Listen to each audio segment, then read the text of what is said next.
everybody. I'm Gary Shapiro, and I'm President and CEO of the Consumer Electronics Association. And I wanted to welcome you to the headquarters of the Consumer Electronics Association. And thank you for joining us at this forum organized by the Workers' Fairness Institute, which is focusing on the Employee Free Choice Act.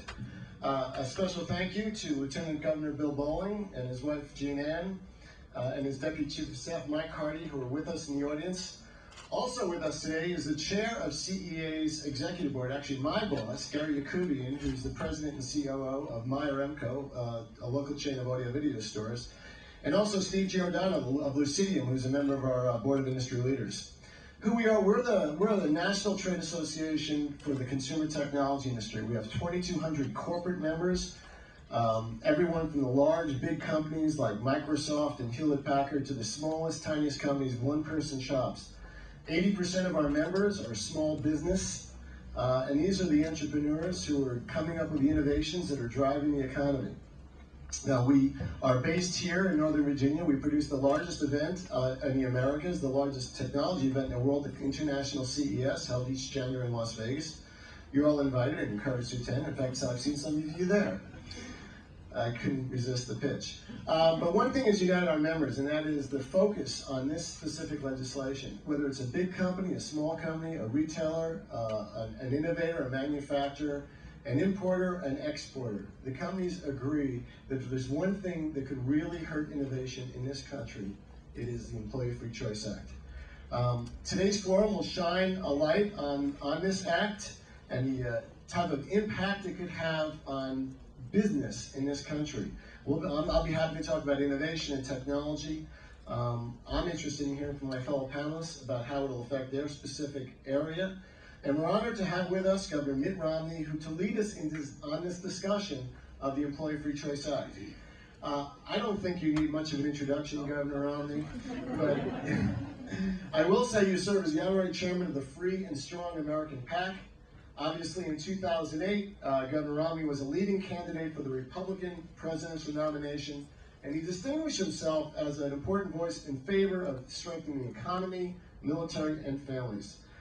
Governor Romney will then make remarks and turn it over to the panel participants and ask questions. After that, we'll have some questions, and then we'll be able to open to the audience. So please join me in welcoming Governor Mitt Romney to the CEA headquarters.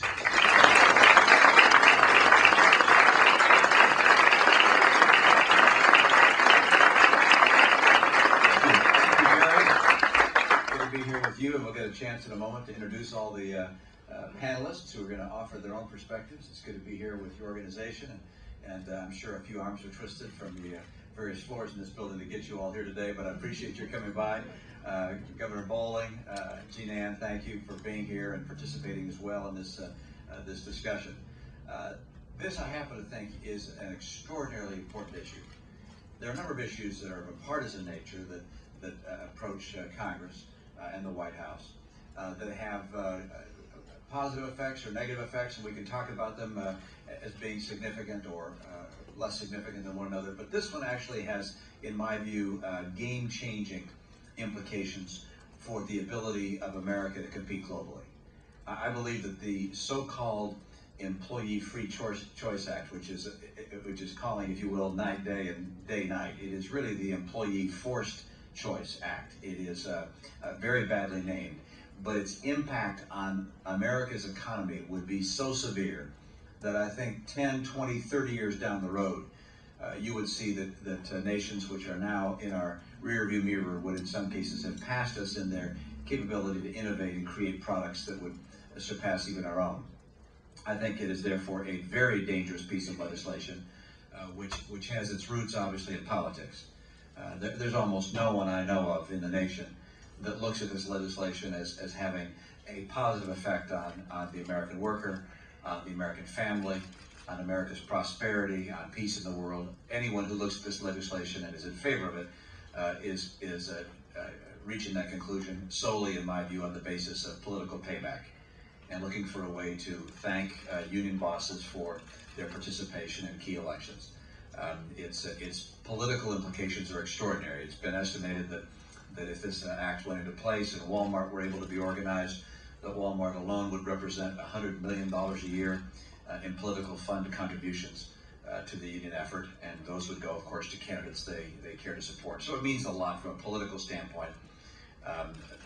I'm less concerned about the political implications, far more concerned about the economic implications.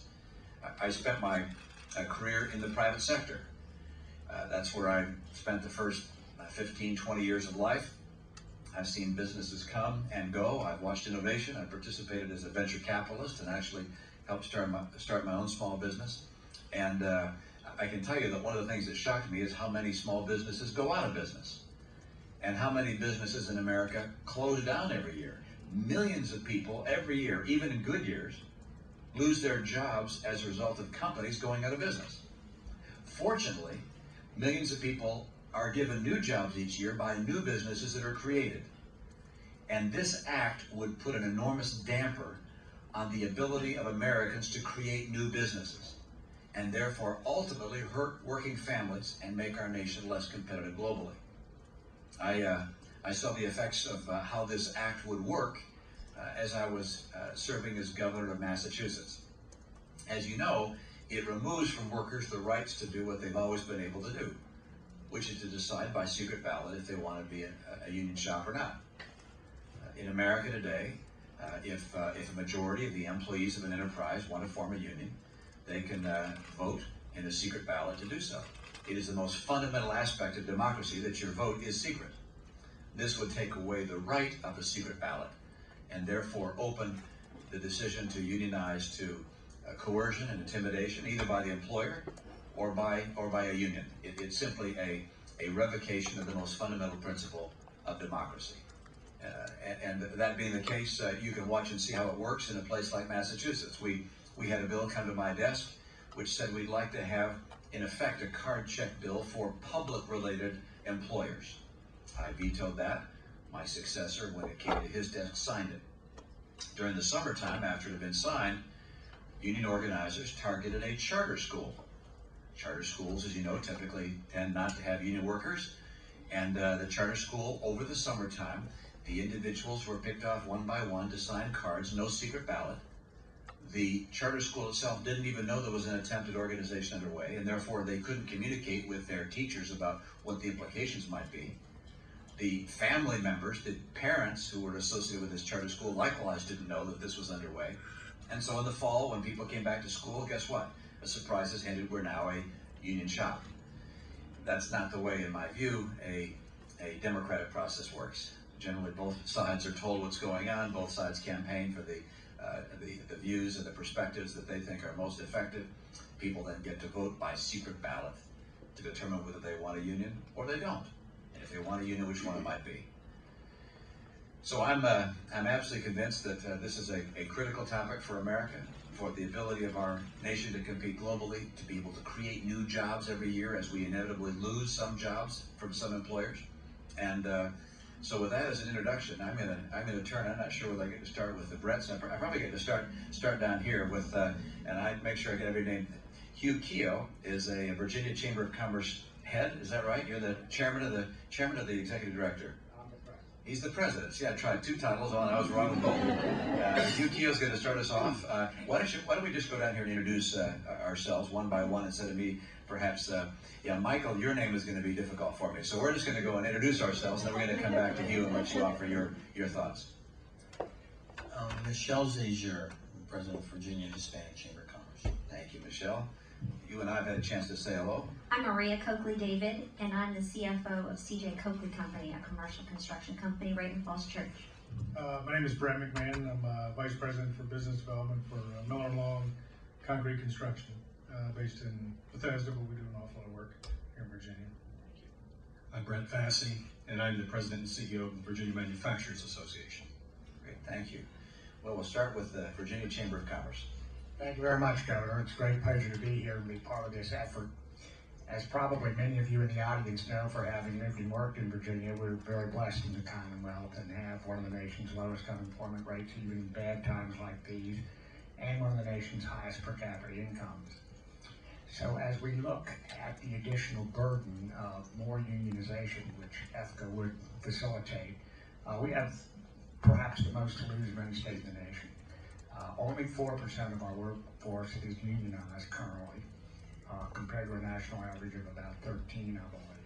So we really do have a lot to lose, and we have to convince our congressional delegation, as cumbersome as the politics have become, to resist EFCA in the current form or in any related form.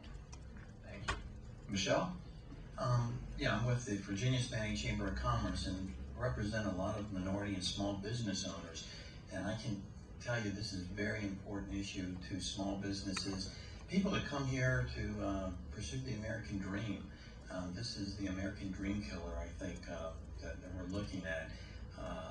So I think it's a lot of people in small business. I am also a small business owner for 30 years in a restaurant business. How many employees do you have? Well, we've probably over the years, so I've been in business over 30 years and have had thousands of employees in that period of time.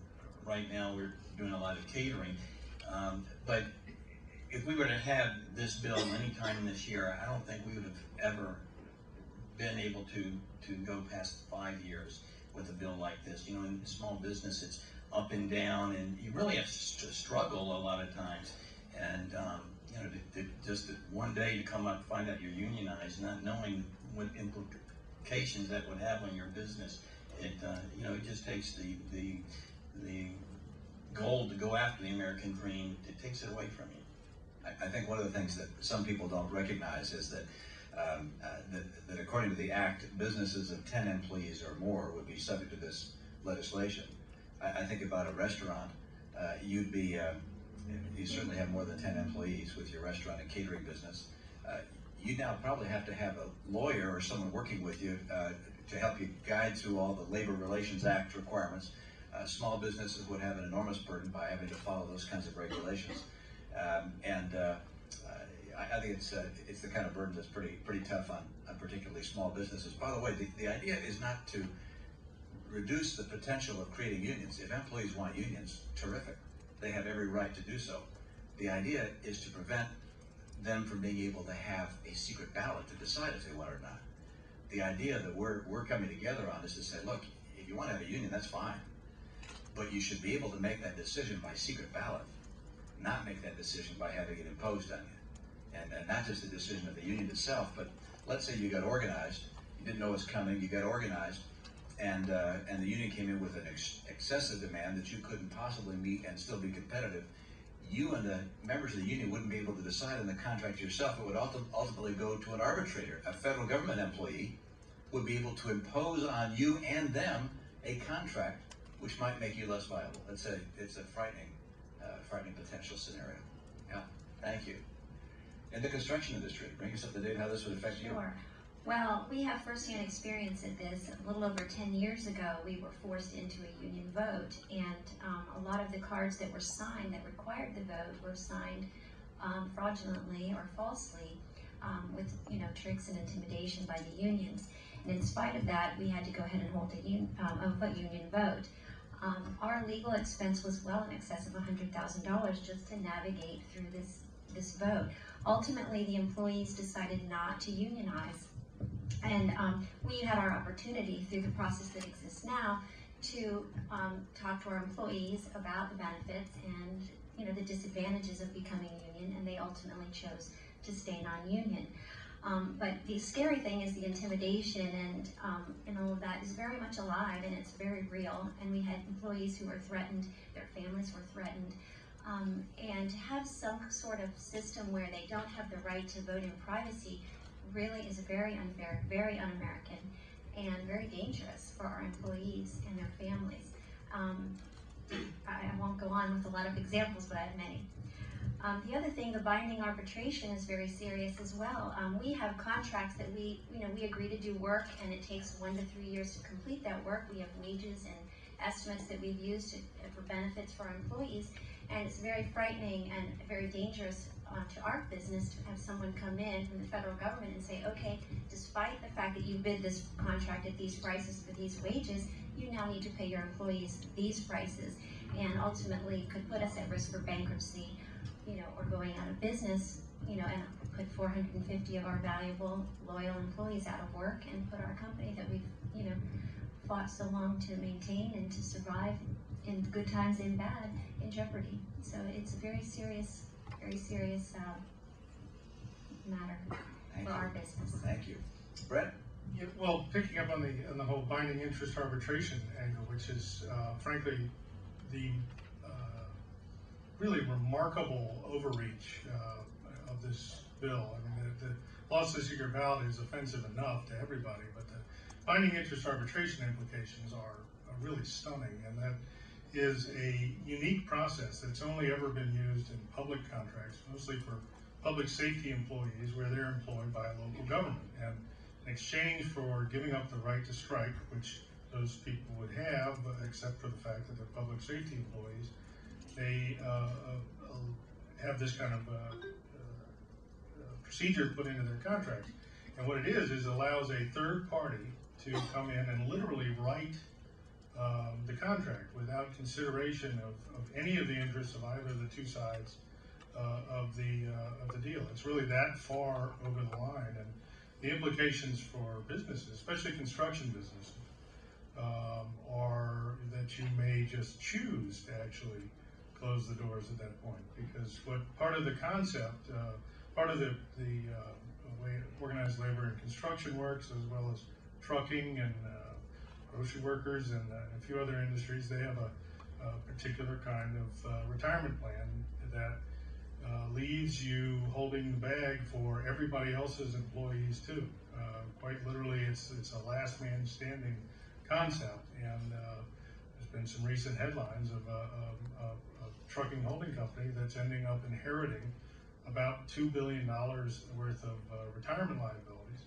They actually applied to the federal government for TARP money for half of that, because over half of the money that is owed to this retirement fund in particular came from people that never ever worked for any of the companies that these people now own.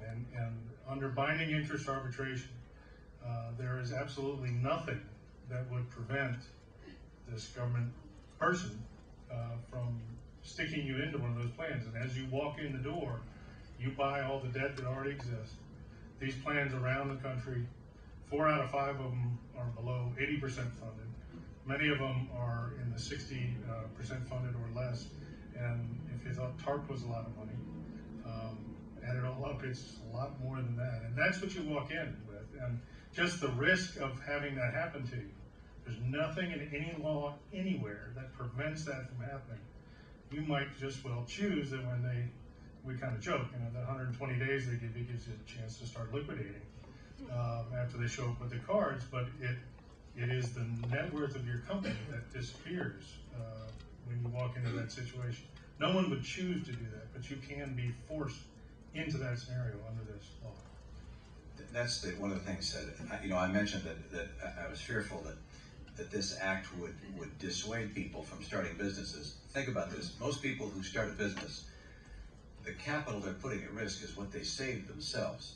It's what they may have taken 5 or 10 years to put aside. They put that aside. Maybe they get their brother or their sister or their in-laws to agree, and they all come together. They put their money aside. They're going to buy a filling station or a beauty shop or some other type of business. They put that money aside. They just decide to get that business going. Well, if the risk is that you put everything you saved, everything you own, borrow against your credit cards, you put it all on the line, and then the possibility is some outside organization could come in, get your employees to be forced to do something they wouldn't vote for in private, and then a contract forced on both of them that is excessive and wouldn't allow you to stay in business, you could end up losing everything you had. So it's going to dissuade people from making that kind of risk, particularly when they know they can go elsewhere in a lot of cases. Now, if you want to start a gas station, you can't go elsewhere. But if you want to start a new high-tech business, there's no requirement to start it in the United States of America. There are other places to go, and if you're going to risk all of your money, your family's money, and your credit card money, you might decide to take that new idea elsewhere. That's the concern. You have to think about the second-order effect of some of these things. When you make it higher risk to begin a business in America, it makes it less likely we'll create those jobs here, more likely they'll be created elsewhere. Brett, one more perspective. Thanks for the help from both of you, from the construction industry and Brett, Manufacturing Association. Well, the perspective on manufacturing is what you had said is about competitiveness, and as everyone knows with the headlines, you don't have to make it here, you can make it where your market is, obviously, or where you can make it below cost. In Virginia, our industry alone has shed about 17,000 jobs in the last 12 months. That's largely due to price points and competitiveness. And this bill in particular, we're concerned about because it directly addresses competitiveness. When you look at wages and salaries, those are important factors in the cost of operating and making world-class products. And if you look at the automotive industry, we don't want that to be the norm for U.S. manufacturing. There's not enough bailout money for the rest of the industries. So the key for us is looking at this is one, the competitiveness, and there is a bigger picture, as you mentioned. The second thing is, as you've heard before, with the issue of binding arbitration, significant anti-democratic issues of having card check. It's one more barrier that's between the employer and a world-class employee, and we don't want more barriers between them, because barriers equals cost, cost equals fewer jobs. It's a simple formula. So from our point of view, it's just a very clear message. It is what we have in place enforced properly. That's the compromise. We don't need this particular bill. All it will do is cost jobs, and that's a concern. The last thing Congress should be doing, particularly as we look at the Commonwealth, is putting up bills and legislation and regulation that does nothing to create a job. All it does is create a barrier, as you mentioned before. I note there's nothing wrong with well thought through regulation and law that makes it more predictable to do business. We're not against, I'll speak for my party, even though this is a bipartisan event. In my view, our party is not against well thought through, up to date, modern regulation. You wouldn't want, for instance, everybody to go out and create their own bank tomorrow morning and take money from their friends and say, well, I'll invest it for you. I mean, you've got to have some kind of regulation to make the markets work. But sometimes regulation become counterproductive, make it less likely that people will start businesses and be successful. And in this case, this law, in my view, would do exactly that. Having been in the venture capital industry for some years, having helped fund or start businesses for some years, I have learned that people who are risking their career and their livelihood are going to go where they think it's most likely to be repaid. And that's not in a place where excessive burdens are placed upon them by people who are trying to pay back union leaders for their support in the political campaign. With that, Gary, I'm going to turn back to you and let you take it from here. Yeah, I agree with you totally. Your perspective about innovation and how companies form. I just was in California yesterday at a Wall Street Journal conference focused on innovation and technology. And you know, as an American, you just can't help but be proud of what we've done in this country. And especially as you go around the world, because you see every major internet company, almost everything in technology is coming from the United States. We've done it right. And the reason is we, until recently, had all the venture capital money here. We had the innovation, we rewarded. And if you're an innovative company and you're putting your own money up and your investors, you're also rewarding your employees. They're getting a piece out later on. The average tech worker makes $74,000 a year in this country. They're getting a share of potential growth. Now, if you have a union there, and if you have that union, then is someone's government arbitrator is coming in and telling you who's going to do what and when, how are you going to have all hands on deck to get that software out the next week? Try to name an internet company or a software company outside the United States at this point. This is our crown jewel, and this type of legislation, frankly, endangers that significantly. I mean, you see what's going on out there. All these app stores are being created. All these new things are happening, not only in consumer electronics, but there's great innovation going in biotechnology elsewhere, and we want it in the United States. And I compare that experience I have in Silicon Valley with the experience I have every week when I go to my family home in Detroit. And I see what happened to a union town and the lack of innovation that occurred and how those companies are decimated. And I think as a national strategy, this is just a horrible thing to do. And then I come back here. Now, we have some of our employees in the audience. As an employer, we try to be innovative. We give every employee here up to $25,000 in cash if they move to Arlington County towards the purchase of a home. We give them broadband reimbursement. We give them teleworking 1 day a week. We have wellness. Now, we do all these great things, and I want to be able to do that, but I want it to be our choice and our board's choice to be able to. I don't want some government arbitrator to come in and say, this is what you can do, this is what you can't do, because we won't do that stuff then. And the fact is that there are union votes occurring in different organizations and companies all the time. The law is working. In fact, most of the votes that are occurring in the last year or two actually have been pro-union. But I personally think in a technology world where if there's any unionization, I'm unaware of it, unionization and innovation are fairly incompatible because you need huge flexibility to just, as you know, turn on a dime, and that does not occur in a union workforce, and you see that in Detroit so quickly.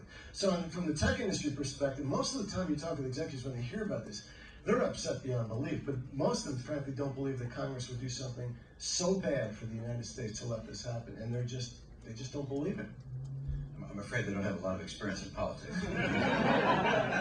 Which is a problem we have. I think we have to make the message very, very clear that the cost to the nation, the cost to the employees of America for this act would be so severe that they have to back away from what they think is good politics and do what's right for the country. I think if they hear that loud and clear, that your tech executives are right, that people will back away from it. But it's back on the table. They don't just put it aside and say, oh no, it's a silly bill. No, they're trying to make sure that some form of this bill is going to come forward. And there's no question that there are some employers out there that are doing such a poor job with their employees that the employees are going to say, you know what, we want to have a union. And they have the right to do that. Nothing wrong with that. They can sign the card saying they want to have a union. They can have a secret ballot vote. And if they make that decision to have a union, well, that's what they're going to have. And that's the way it's going to be in this country. But we're not talking about taking that away. We're talking about saying, they should have the right to make that secret vote to decide whether they really want a union or whether they were just intimidated to sign a card because, some people showed up at their house while they were with their kids at a barbecue and said, hey, sign this card. They want to be able to have a secret ballot decision to decide what's really in their best interest as an employee. Well, let me ask you a question. Please. How can it be that in the most severe recession of our lifetime, when we know that this would have a devastating effect on the economy, when we're dealing with the issues in Detroit, in part for management, and you know better than I, in part because of the union, how could this be seriously considered? I think well, again, politics, all right, payback. But number two, the consequences of this legislation would take a long time to truly be understood and be felt throughout the nation. It's going to take the unions a while to organize efforts to go after all the kinds of businesses they want to go after. They'll start with the Walmarts and a few other big ones. It'll take a while to gin that up. And number two, it'll take a while before you see an impact on entrepreneurialism. It takes time for one to notice that there are fewer businesses being formed, that there are fewer people being hired, that some of the best and brightest minds in the world, some of whom come here from other countries. It was at MIT, and I was told that about 30% of those in graduate school at MIT come from other countries. Well, right now, a lot of them stay here and start their businesses here. But if they think it's going to be more difficult to do so here, they might decide to go back home and start businesses there. These kinds of things take a long time to actually work their way through the economy and be recognized. The problem is by the time they have worked their way through the economy, the damage has been done. What America is the product of decade upon decade, century upon century of free enterprise principles and democratic principles in the workplace.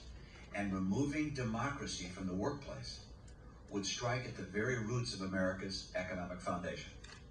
Saying that you no longer can vote by secret ballot in the workplace is such a devastating blow to this nation's reason for being, and the understanding of our economy would so overwhelmingly be abruptly changed by virtue of such a departure that it would take a while for people just to recognize how dramatic a difference America would see down the road. I don't know if others have comments in that regard. My guess is that the chamber would be, and your members would be very, very concerned. Again, I presume that in the chamber, most of your members are relatively small employers, meaning they're going to have maybe 50 employees or 100 at most. 100 and less. 100 and less. The great bulk of our membership is 100 and fewer. Yeah. And they probably don't have a lot of capacity right now for human resources department and a legal department. No, that's exactly right, Governor. And it's a very, very fragile situation, and anything could tip the scales in terms of their going down, and we have to protect their viability. I think the other point I'd make on the heels of some of Gary's comments are that the overwhelming majority of workers in Virginia, and we have nearly 4 million in our labor force, are in service industries and government activity. And I think that's the soft underbelly, that's the new target for the unions in Virginia, and we have to be very careful about that. Michelle, what do you think the impact would be? Would it be differential in the Hispanic community for people who are really just getting started in some cases in starting new businesses relative to more traditional, long-term established businesses? I think it would be very detrimental. They come here, like I said, for the American dream. They mortgage their home. This is a way, in the United States, we have a very liquid society. You can move up the ladder. And this is one of the ways that you move up the ladder. It's, another point too, I think, the world is flat now. It truly is flat. And, if the American dream is not here, where is it going to be? In Japan or Brazil, India? Because there is other opportunities. The world is a lot smaller. But another point too is the worker. A lot of Hispanics, don't have a grasp on the language, and I can see the intimidation of them not totally understanding what's going on and not being able, and just doing what everybody tells them to do from the pressure. Can I just make a comment on that point? We have a large Hispanic workforce in construction, and during our union vote, we hired some interpreters and really tried to educate the workforce and make sure they understood what the choice they were making. And it was very important and very helpful for the worker to have that opportunity to really hear what their choices is and hear in their own native language as well. So, and they really have the right. Employees have the right to be fully informed about this decision. It's a decision that actually has ramifications way beyond any election of any kind of office holder election, which you get 4 years to deal with your decision. Once you're in, you can't get out for free, number one, as an employee or as a business, and making that decision because the pot's boiling over and the kids are running in the yard and there's somebody on your front porch is not the way to make a decision that literally will affect the rest of your life. Employees, just as generally as human beings, you have the right to a fully informed decision. You can't do that in some of these concepts of shortened elections or by mail or all these kind of things. You need to get both sides. People have the right to be fully informed. We campaign in this country for everything, forever it seems like, and it is as it goes on. But people get fully informed. They have the right to do that. It's here though they're trying very hard not to do that, and you really have to question the motives of anybody who says that you really don't have to hear the other side. It would have been a lot easier in my campaign if only listen to my point of view. And I agree, and just like the tech industry, we feel like we do a great job with our employee benefits, and we communicate that effectively. We have our newsletters in Spanish and in English, and we try to really treat our employees fairly and give them a good, secure job and secure benefits. And we want to be able to deliver that message, and we want to have our chance to, to share that with our employees. And it's just very unfair and un-American not to allow us to do so. Governor, another consideration, because we were talking about the newly formed companies in the Hispanic community, is the Commonwealth has been blessed over the last 10 to 15 years, back to when Hughes days were running the Economic Development Department, seeking out globally around the world to be the center of locus, if you will, for domestic manufacturing from international firms, everything from Western European firms to Japanese firms. And when we look at that, they came here for many reasons. The flexibility in the workforce is one of them. In Virginia, we're a right to work state.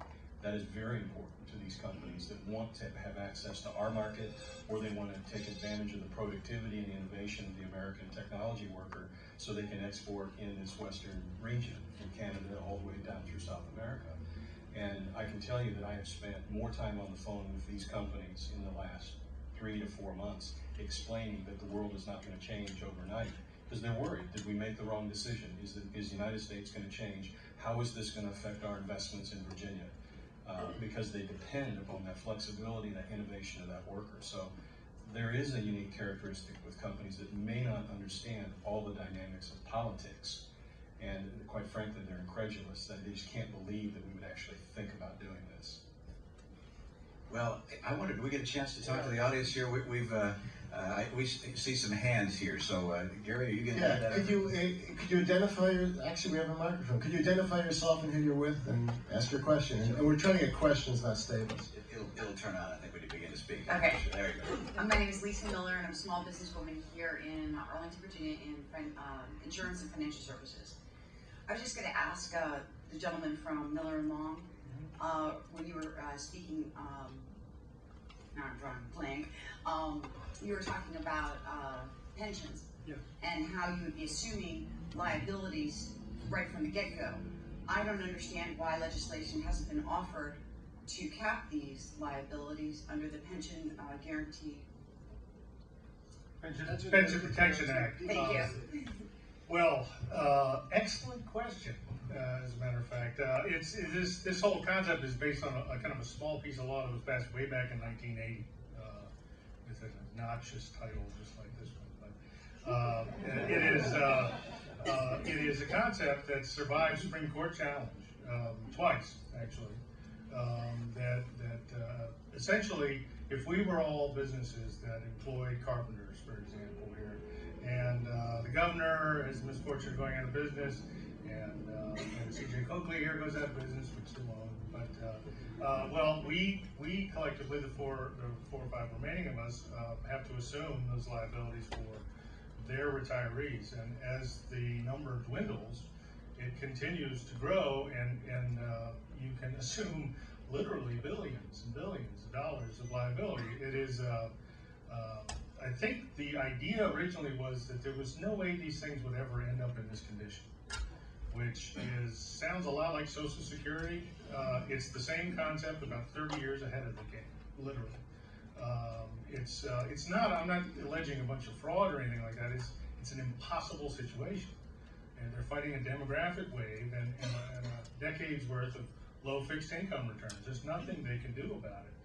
What I'm offended by, frankly, and what I think is really horrible about it is that they're not really being square with their own members about this situation. If you go to their websites and or press releases, they claim to be fully funded. Well, it's now easier to find the secret hideout of Dick Cheney used than to find an actually fully funded pension plan anywhere in the United States. It is really, really hard to do, and you literally walk in that situation with no recourse in this scenario. Well, I wrote a commentary on this for the Huffington Post simply about the pension and union issue. There's an independent research which looked at the top 20 pension funds at the boom time of the stock market a few years ago. Most of them were underfunded. Now, since the stock market's come down, look, every pension fund is an income, corporate and union. It's an impact. It's a very costly impact, and the law has changed, so you actually have to fund at a higher level. Those numbers are going to come out in the next year or two. Serious underfunding coming out. That's one thing. So you have underfunding, and then they want more unionized shops to help new employers fund that. So these multi-employer pension funds are out there. That's problem number one. Problem two is they're run by unions. The unions, and at least in one case that I was reading about, they pay themselves fees. $35 million, one union, in fees to run that fund. They pay themselves separate salaries in addition to the union salaries. And what this one author did is she compared the actual corporate union versus the union fund they're managing in terms of how their funds were funded. Well, their own funds were almost fully funded, but the funds they were managing, these multi-employer funds, were underfunded by a very high double-digit percentage. So there's no question, it's going to come out eventually because it has to, there are reporting requirements, but most of these major union funds are seriously underfunded and are looking for fresh blood. And that's the dangerous thing here.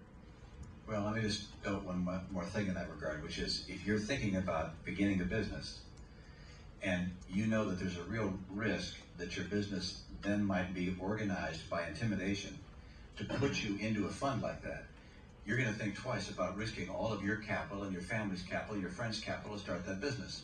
Because you know there's a very real chance that without you even knowing it, that intimidation could be applied to your employees, and that could kill the business and cause you to lose everything you'd saved. So you're going to say to yourself, you know, I'm a little less likely to do that. Or if I'm going to do it, I'm going to find somewhere else to do it. And that's the impact long term, is that people start less businesses here. People instead start businesses elsewhere or don't start them at all. And the effect of that is on the employees of America, on the workers of America. That's what's so awful economically, catastrophic in many respects on our economy. It's not great for the people who own the business today, but it's even worse for the employees of tomorrow.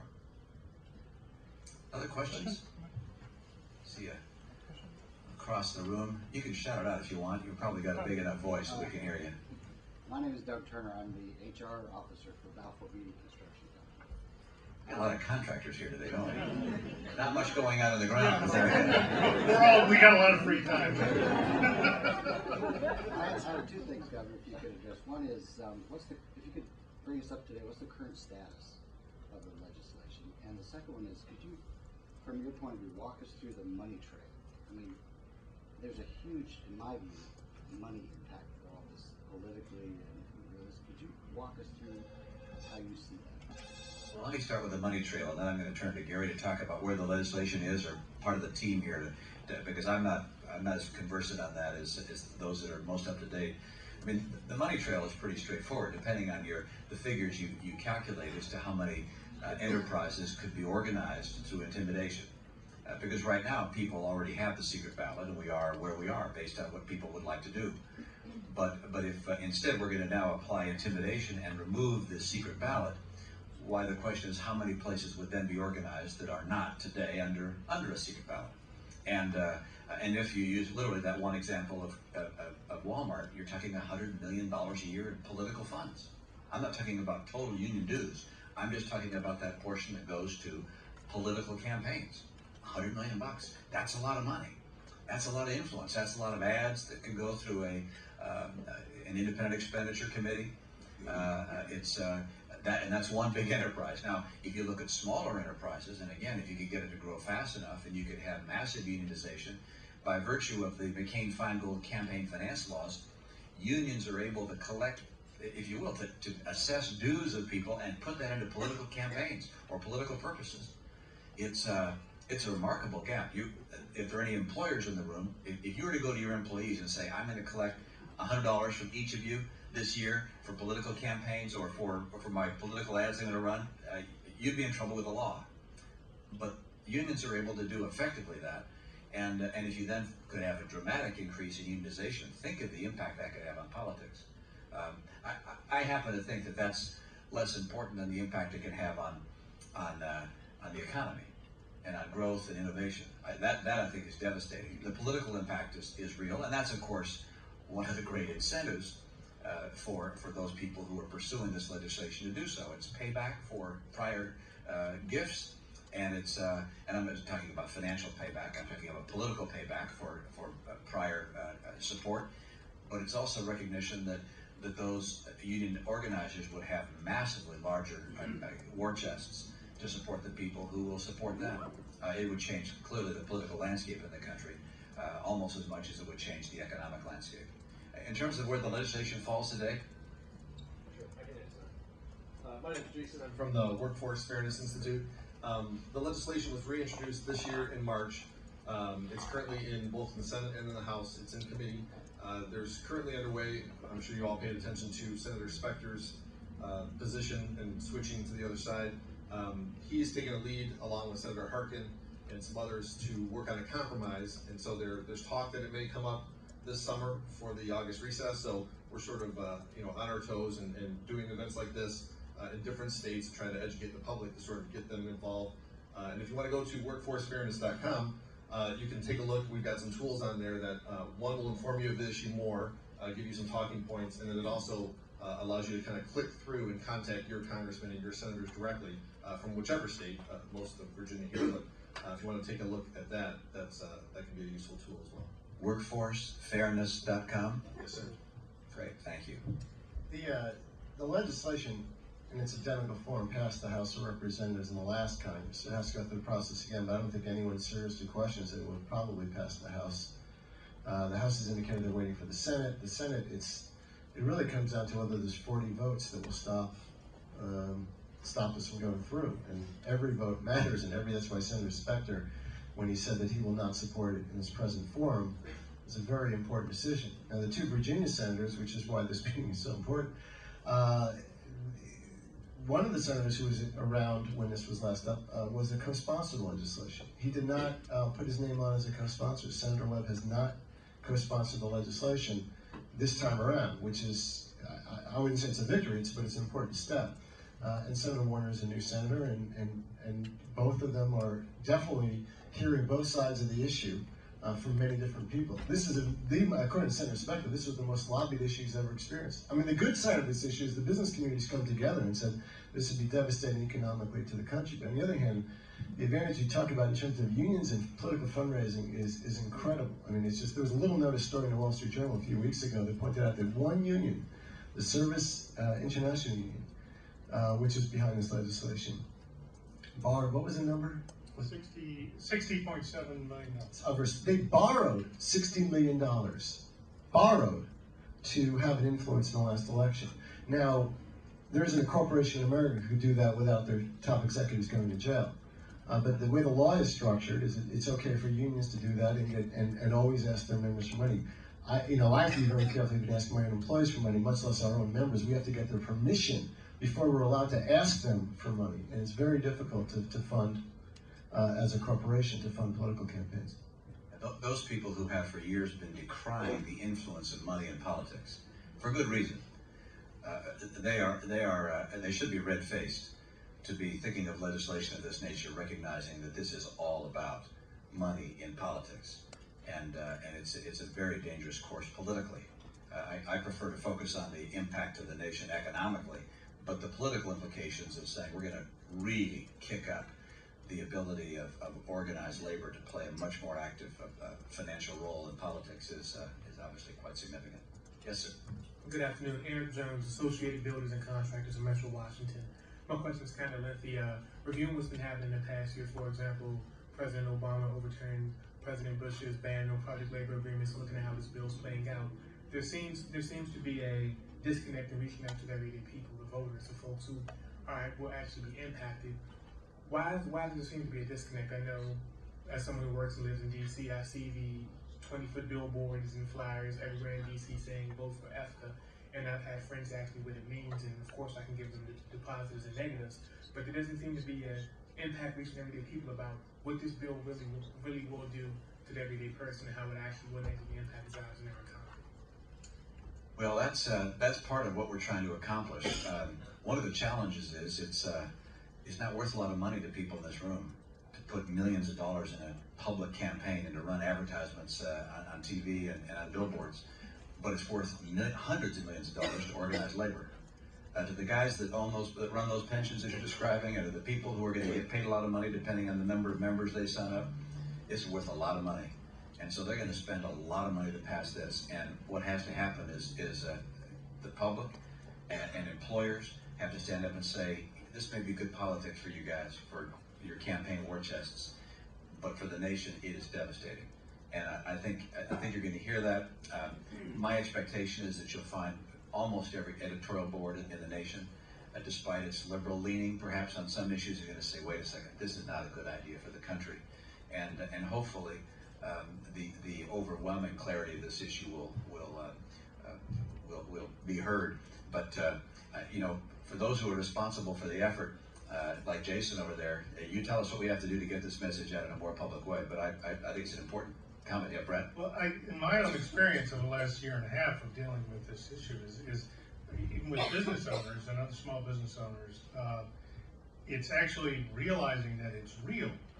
It's such an offensive, bizarre sounding concept that's embodied in this law that I would routinely have a conversation with somebody and have to send them the C-SPAN video of the vote on the House floor, and they'd call me back 48 hours later and go, oh no, what do we do now? But it literally, people just don't believe that anything like this could be present in the United States of America as a serious concept written down on paper, passed by one of our houses of the legislature, and actually at the point where we are one vote away, theoretically, at this point, from this. And people just don't believe it, but it is that serious, it is that big an implication. We're the largest concrete contractor in the United States. We've been in business for 62 years. And this could force us into that kind of decision that I talked about before, whether it's smarter to preserve what's been built and by just handing the keys over. You know, I don't know Senator Webb. I don't believe I've met him. If I have, it's been only a social hello. You know, I know Senator Warner. Mark Warner, he and I served together as governors. I saw his record as a venture capitalist. I must admit, I have the same kind of sentiment you do, Brett. It's hard for me to conceive of Senator Warner voting for this bill. I'm sure there'll be enormous pressure put on him politically, but I just can't imagine that someone who has any experience in the private sector, as he's had, would think for a minute that this would be anything other than catastrophic for the nation's economy and for the people of this country. And people of Virginia. And by the way, this is not about business owners and wealthy people. They'll do just fine. Wealthy people have always done fine. They will always do fine. This is about the employees and workers of America. They are the ones that would suffer if this bill is passed. The union organizers would make out like bandits. They'd be happier than they'd be happy. The metaphors I was going to use there might get me in trouble. They'd be very happy. And you know, the rich folks and business owners, why they'll find a way. They'll be just fine. But it's the workers of America who would lose the right to a secret ballot, who would have lost the most fundamental privilege of democracy. Governor, if I could add a word to that. We've had a lot of eyeball-to-eyeball contact with Senator Warner on this topic, and he enjoyed broad business community support both as governor and to a large measure in his senatorial campaign. He doesn't want to vote on this. He just doesn't want to vote on this, and he is officially, quote, undecided. But there's not a doubt in my mind that what you said is accurate. He appreciates it. I'm just 100% sure he appreciates the devastating potential impact of the bill. But the politics of it are very difficult. He has some eyes on other prizes perhaps down the road and simply not going to commit at this point. But the conversations we've had have been encouraging that he does get it. And we'll just keep hammering away. A vote for cloture is the same as a vote for the bill. Correct. A lot of people are trying to dance that tune. Cloture being the end of the filibuster, the 60-vote rule. You know, with the makeup of the Senate, a vote for cloture is just the same as voting for the bill. And how Senators Warner and Webb can vote against 96% of the workforce of the state of Virginia is beyond me. But that kind of concept of just trying to, over in Maryland where I live, it's a lot clearer. But you know, that's important to emphasize and to speak to people. Okay, Governor, thank you so much for coming, and colleagues, thank you for coming, and all of you. I think we learned a lot today. I learned a lot, and we had a chance to speak, and we'll hope we could do something like this again on a different issue. Thank you very much. So let's give the governor